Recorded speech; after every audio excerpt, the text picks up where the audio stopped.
Добар ден за сите ученици кои решија да ја следат училница. Јас сум професор Ѓорѓе Милошевиќ од Средното економско и правно училиште на град Скопје Васил Антовски Дрен. Денеска ќе зборуваме за предметот практична настава за втора година, правна насока.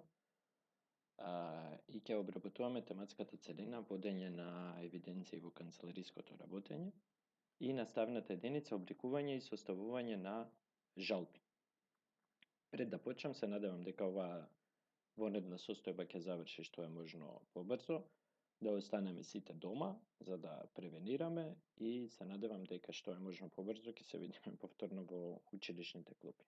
Значи започнуваме со наставната единица жалба. Најпрво сакам да ве запознам со поимот за жалба. Жалба по дефиниција представува редовен правен лек кој се изјавува од страна на странките, тоа се сите физички и правни лица во нашата земја, за неправосилни одлуки донесени во прв степен. Иначе, кај нас, судските постапки, односно судскиот систем, е конципиран така да постојат три нивоа на одлучување. Најниското ниво, односно првиот степен, се основните судови, повисока инстанца од нив се апелационите судови, и највисока инстанца представува Врховниот суд.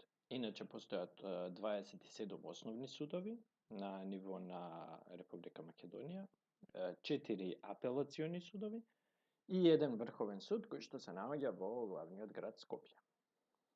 Сега, доколку со закон не е предвиден друг рок, жалбата се поднесува во рок од 15 денови од денот на доставување на преписот, односно на самата пресуда.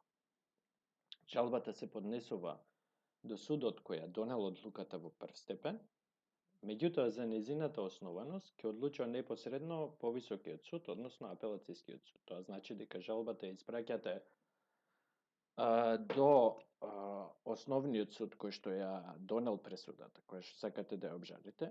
Меѓутоа за самата жалба ќе одлучува повисокиот суд, односно инстанца, во нашиот случај тоа е апелацијскиот суд. Сега, изјавувањето на жалбата спречува одлуката, односно пресудата, да стане правосилна во делот што се побива со жалбата. А со тоа и се задржува извршувањето на самата пресуда. Жалбата може да се изјави поради една од следниве причини. Првата причина за изјавување на жалбата е доколку вие како жалител сметате дека има суштествена повреда на одредбите на парничната постапка.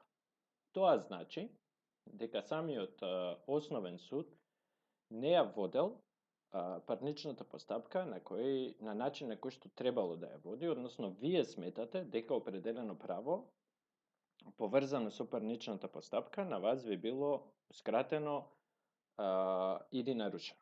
Да речеме, вие сметате дека не сте били уредно поканети и со тоа парничната постапка се одвивала без вас, односно во ваше отсуство. Доколку е тоа така, имате право да поднесете жалба. Втората причина, да речеме, поради која што може да поднесете жалба, е погрешно или нецелосно утврдена фактичка состојба, односно вие како жалител сметате дека сите факти и околности не биле земени во обзир при донесувањето на првостепената одлука, односно пресуда. И третата причина поради која што ви е дозволено да поднесете жалба е доколку најдете дека има погрешна примена на материјалното право при донесување на првостепената одлука, односно пресуда. Односно, не бил правилно применет законот во вашиот случај. Содржината на жалбата, постапувањето на надлежните судови по жалбата и одлуките што тие може да ги донесат, се пропишани со Законот за парнична постапка. Сега понатаму. Второстепениот орган, односно суд, постапувајќи по жалбата, може да одлучи на еден од следните 4 начини. Првиот начин, кој што може да го примени апелацијскиот суд, е да ја отфрли жалбата како ненавремена или недозволена. Поради тоа што претходно рековме дека имате рок за поднесување на жалба, најчесто е тоа 15 дена. Доколку вие поднесувате жалбата по изминување на рокот, утврден за поднесување на жалба, апелациониот суд може да ви утврди жалбата како ненавремена, односно нема да постапи по самата жалба доколку го пропуштите рокот. Понатаму, вториот начин е апелациониот суд да ја одбие жалбата како неоснована, односно да ја потврди првостепената пресуда. Што ова практично значи? Значи дека второстепениот суд не наоѓа, односно не гледа причини за да вие поднесете жалба, односно смета дека првостепената пресуда или одлука се донесени на вистински, односно правилен начин, и со тоа на вас вие одбива жалбата како неоснована.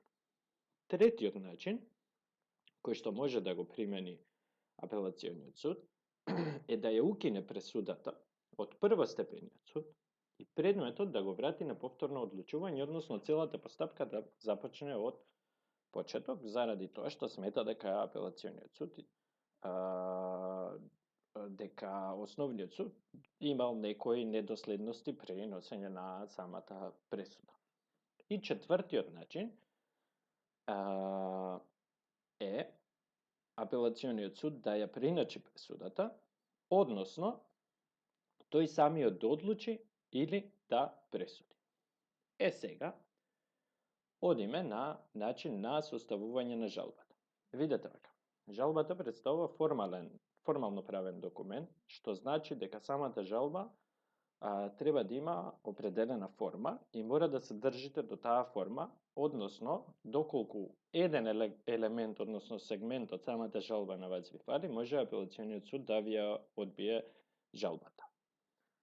Сега ќе ги видиме елементите, односно секој елемент поединечно ќе го дискутираме, за да знаете во кој елемент, кои информации треба да стојат, како би била на вас жалбата уредно срочена, односно составена.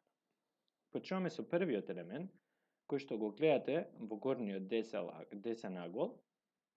Тука треба практично да напишете преку кој суд, односно до кој суд ја испраќате жалбата. Се мисли на следното. Пошто првостепениот суд донесува пресуда, а вие сакате да ја обжалите таа пресуда до повисока инстанца, значи дека во овој елемент практично треба да ги напишете двете инстанции на судови. Дека вие се жалите преку основен суд, а сакате по жалбата да постапува повисока инстанца, односно апелационен суд. Односно, во овие елементи се наведуваат судовите, односно судот кој што ја донел пресудата и судот кој што ќе одлучува по самата жалба. Понатаму, со големи букви давате назив, односно наслов на самиот правен акт, во нашиот случај тоа жалба, со големи букви, за да може да се одвои насловот, односно да се гледа на прва за каков вид на правен акт станува збор. Потоа, наредниот елемент се нарекува врска, односно во овој елемент треба да направите правна врска помеѓу правниот акт жалба и претходниот правен акт кој што се врзува со жалбата, во нашиот случај тоа е пресудата. И во овој елемент го пишувате бројот на пресудата како апелациониот суд би можел да ги спои жалбата и пресудата донесена од основниот суд за да може да постапува. Наредниот елемент ни се персонални информации за подносителот на жалбата, односно, доколку е физичко лице, ги пишувате персоналните информации на физичкото лице. Се бара име, презиме, живеалиште, единствен матичен број и законски заставник. Доколку е правно лице, станува збор практично за истите информации, односно се бара пол назив на правното лице, неговото седиште, единствен матичен број на субјектот и законскиот заставник. Наредниот елемент е наведување против која пресуда се жалите, односно наведување на бројот на пресудата, на кој датум истата била донесена и од кој орган, односно суд, и цитирање на диспозитивот, односно што е пресудено. Практично треба да цитирате до апелациониот суд што точно вие оспорувате. Понатаму, наредниот елемент е изјава на жалителот дали пресудата донесена во прв степен ја одбива делумно или во целост. Доколку е во целост, тоа значи дека желителот не се согласува со пресудата донесена во прв степен во целост. Доколку е делумно, тоа значи дека со определени сегменти од самата пресуда не се согласува, односно, да речеме, се согласува со тоа да има вина, меѓутоа не се согласува со казната, односно износот на казната. Во наредниот елемент ги изјавувате причините или причината поради која изјавувате жалбата. Тоа се оние кои што претходно ги кажавме, причини за изјавување на жалба. Може да биде суштествена повреда на одредбите на парничната постапка, може да имате погрешна или нецелосно утврдена фактичка состојба и последната причина е погрешна примена на материјалното право. Наредниот елемент вие образложение кој што треба да биде одвоено од останатите елементи со поднаслов, односно го ставате поднасловот образложение, кој што мора да внимавате во фонтот треба да биде помал од насловот на самата жалба, односно насловот на правниот акт. Сега, во овој елемент образложение, вие практично треба да дадете детално образложение на причините поради кои поднесувате жалба. Тоа што значи? Доколку сметате дека имате суштествена повреда на одредбите на постапката, вие на апелациониот суд треба точно да му кажете како биле повредени одредбите на парничната постапка. Значи се бара детален опис, за да му биде на апелациониот суд јасно каде тоа била прекршена паричната постапка. Или да речеме, ако сметате дека имате нецелосно утврдена фактичка состојба, треба да му објасните на апелациониот суд дека определени факти биле земени во обзир, меѓутоа некои факти кои што биле клучни за самата постапка, кои што сте ги предложиле вие, не биле земени во обзир и со тоа е донесена пресуда која што оди на ваша штета.